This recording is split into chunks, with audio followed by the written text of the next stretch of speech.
Ang programang ito ay hatid sa inyo ng Air 21. Sagot ko, padala mo!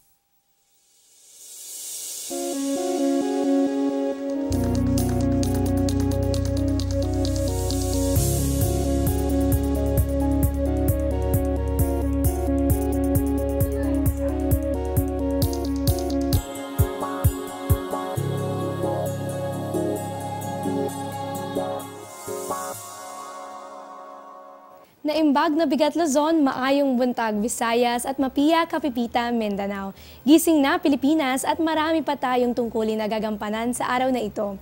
Kung ikaw man ay estudyante o nagtatrabaho sa opisina, ihanda ang sarili para sa productive na araw. Para mas may energy ka, huwag kakalimutan ng pag-aalmusal at sabayan mo pa naman kami sa pagtutok sa latest update sa lagay ng ating panahon. Live mula sa Pag-asa Weather and Flood Forecasting Center, ito ang Panahon TV na naghahatid ng kumpleto at komprehensibong ulat panahon. Pwede na ring balikan ang aming mga ulat sa YouTube account ng Panahon TV. At ako po si Eunice Santayas, ang inyong makakasama ngayong Tuesday morning, January 10, 2017. Let the sun brighten your day. Asahan ang ganda ng pagsikat ni Haring Araw. Ito ay sa ganap na 6:24 ng umaga at asahan naman ang paglubog nito sa ganap na 5:43 ng hapon. Wala ng bagyo sa loob ng Philippine Area of Responsibility, ngunit meron pa rin isang low pressure area.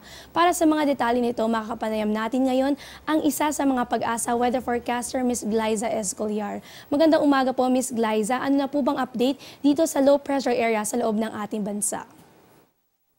Magandang umaga rin sa iyo, Eunice, at sa lahat ng nanonood ng Panahon TV. Kung maalala po natin, linggo ng hapon ay naglandfall na po ito sa may Siargao Island at 4 na landfall pa po ang naitala. Dahil sa pagdaan po nito sa kalupaan, ay kulang na po ito ng moisture. Kaya naman po tuluyang humina po ito kahapon ng umaga. At Ms. Glyza, ito po bang low pressure area ay posible pang lumakas bilang isang ganap na bagyo? Inaasahan po natin na wala pa po itong tsansa ng pag-i-intensify. Wala pa po tayong nakikitang favorable environment nito para po ito lumakas. At huling namataan po natin ito, 195 kilometer kanluran po yan ng Dumaguete City. Ayan po, inuulit ko po dahil hindi na mababa na yung tsansa na lumakas pa itong low pressure area. Paghandaan na lamang yung mga dadalhin itong katamtaman hanggang sa kuminsan ay malalakas na mga pag-ulan at patuloy tumutok para sa mga updates o yung pagbabago pa dito. At kaugnay po nito, Ms. Glyza, ano po ba, meron po ba tayong bagyo na inaasahang papasok sa loob pa ng Philippine Area of Responsibility sa mga susunod pang oras o araw? Sa ngayon, sa loob ng 3 araw ay wala naman po tayong namomonitor na pinabagong sama ng panahon na maaring pumasok ng Philippine Area of Responsibility. Bagamat may pinapakita ang ilang simulations model na sa susunod na 5 hanggang 6 na araw ay merong mabubuo, ang confidence po ng mga model na yan ay mababa pa dahil napakalayo po ng time ng forecast. Ayan, at dahil ngayon po ay dominante po yung hanging amihan, may nakataas po bang gale warning sa ating bansa? Tama ka dyan, Eunice, dahil malakas nga ang amihan ngayon, nakataas po ang gale warning natin dito sa may Batanes, Calayan, Babuyan, northern coast ng Ilocos Norte at northern coast ng Cagayan. Bawal pumalaot yung ating mga kababayan na pumapalaot gamit ang maliliit na sasakyang pandagat sa bahaging yan ng ating karagatan. At panghuling katanungan na po ito, Ms. Glyza, ano po ba yung nilalaman ng 5 AM Weather Bulletin o Forecast ng Pag-asa para sa mga paghanda ng ating mga televiewers ngayong araw na ito? Para po sa may mga activity ngayong araw, ang low pressure area nga na namataan po natin sa kanluran ng Dumaguete City ay patuloy na magbibigay ng katamtaman hanggang sa kung minsan ay malakas na mga pag-ulan dito sa Kabikulan at Eastern Visayas. Asahan po dyan o maging alerto sa banta ng flash floods at landslides sa mga lugar na aking nabanggit.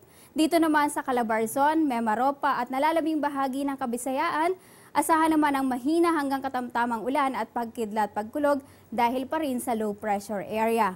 Sa Mindanao kung saan sinalante rin po ito ng bagyong Auring, magiging maaliwalas na po ang kalangitan maliban sa mga panandaliang ulan sa hapon o gabi. Dito naman sa Kamaynilaan at nalalabi pang bahagi ng Luzon dahil sa epekto ng amihan, asahan ang maaliwalas ding kalangitan maliban sa mga panandaliang ambon, lalo na po sa dakong tanghali.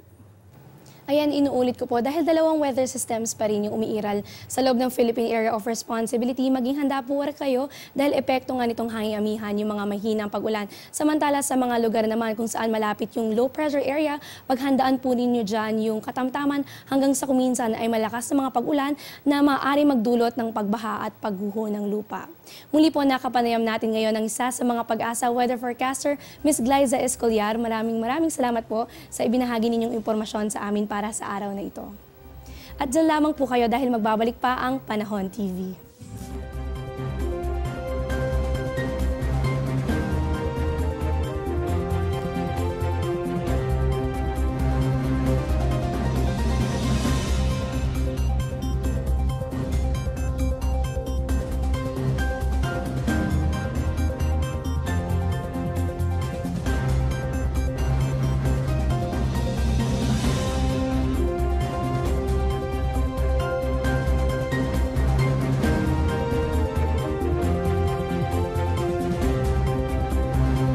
Get timely and reliable Philippine weather information anytime, anywhere through the Panahon TV mobile app, a multifunctional mobile app that brings you weather updates sourced directly from Pag-asa. The app provides a complete 3-day weather forecast at your location. It also allows you to ask or share the weather to the community. It has auto alerts for thunderstorm advisory, rainfall warning, and storm signals over your area. Download for free today, available at Google Play Store and iOS.